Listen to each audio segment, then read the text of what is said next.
मासूमियत भरे पुराने दौर में अलमारियों में अखबारात भी अंग्रेजी के बिछाए जाते थे कि इनमें मुकद्दस किताबों के हवाले नहीं होते। छोटी से छोटी कोताही पर भी कोई ना कोई सुना सुनाया खौफ आड़े आ जाता था। जमीन पर नमक या मिर्चें गिर जाती थीं तो होशो हवास उड़ जाते थे कि क़यामत वाले दिन आंखों से उठाना पड़ेंगी। गदागरों को पूरा मोहल्ला जानता था और घरों में उनके लिए खुसूसी तौर पर खुले पैसे रखे जाते थे। मोहल्ले का डॉक्टर एक ही सिरिंज से एक दिन में 50 मरीजों को टीके लगाता था, लेकिन मजाल है किसी को कोई इन्फेक्शन हो जाए।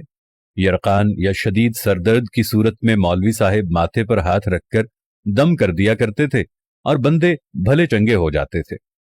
घरों में खत आते थे और जो लोग पढ़ना नहीं जानते थे वो डाकिये से खत पढ़वाते थे। डाकिया तो गोया घर का एक फर्द शुमार होता था।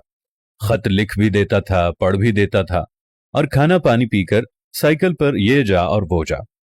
इम्तिहानात का नतीजा आना होता था तो नस्रुम मिनल्लाहि व फतहुन करीब पढ़कर घर से निकलते थे और खुशी खुशी पास होकर आ जाते थे। ये वो दौर था जब लोग किसी की बात समझकर ओके नहीं ठीक है कहा करते थे।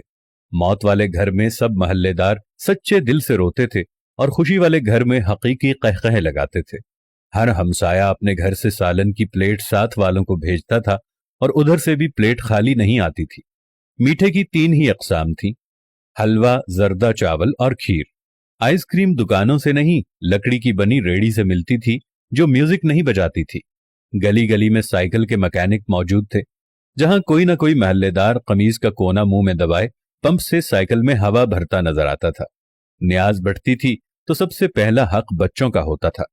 दूध के पैकेट और दुकानें तो बहुत बाद में वजूद में आईं। पहले तो लोग भैंसों के बाड़े से दूध लेने जाते थे।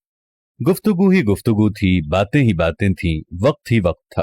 गलियों में चारपाइयां बिछी होती थीं। महल्ले के बाबे हुक्का पी रहे होते थे और पुराने बुजुर्गों के वाकयात बयान कर रहे होते थे। जिन घरों में टीवी आ चुका था उन्होंने अपने दरवाजे महल्ले के बच्चों के लिए हमेशा खुले रखे। मट्टी के लेप की हुई छत के नीचे चलता हुआ पंखा सख्त गर्मी में भी ठंडी हवा दिया करता और फ्रिज के बगैर भी मटके और सुराहियों का पानी ठंडा रहता था। फिर अचानक सब कुछ बदल गया। हम कदीम से जदीद हो गए। अब बावर्ची खाना सीढ़ियों के नीचे नहीं होता, खाना बैठकर नहीं पकाया जाता, दस्तरखान शायद ही कोई इस्तेमाल करता हो। मंजन से टूथपेस्ट तक के सफर में हमने हर चीज बेहतर से बेहतर कर ली, लेकिन पता नहीं क्यों इस कदर सहूलतों के बावजूद हमें घर में एक ऐसा डब्बा जरूर रखना पड़ता है जिसमें डिप्रेशन, सरदर्द, ब्लड प्रेशर, नींद और विटामिन्स की गोलियां हर रोज मौजूद होती हैं। जरा खुद के घर के बारे में ये सारी बातें सोचकर देखें तो आपको सब कुछ यकीनन नजर आएगा जैसा मैंने आपको बताया है। आखिर ऐसा क्यों है? क्यों हम अपने बेसिक किस्म की जिंदगी से हटते चले जा रहे हैं? मैं आज भी आप लोगों से कह रहा हूं, आप साथ वालों के दुख दर्द बांटना शुरू कर दो। आप गरीबों के दुख में दर्द बांटना शुरू कर दो। आप साथ वालों के साथ प्यार मोहब्बत रखना शुरू कर दो। थोड़ी सी माजी की जिंदगी को दोबारा अपनाना शुरू कर दो। मट्टी के बर्तन में खाना खाना शुरू कर दो। दुनिया जहां की नेमतों से दूर हट जाओ। ओवन और फ्रिज को इस्तेमाल करना छोड़ दो। प्रेशर कुकर को इस्तेमाल करना छोड़ दो। अपनी जिंदगी को सादगी की तरफ ले जाओ तो आपके घरों में रखा हुआ ये दवाइयों का डब्बा भी पहले की तरह यहां से गायब हो जाएगा।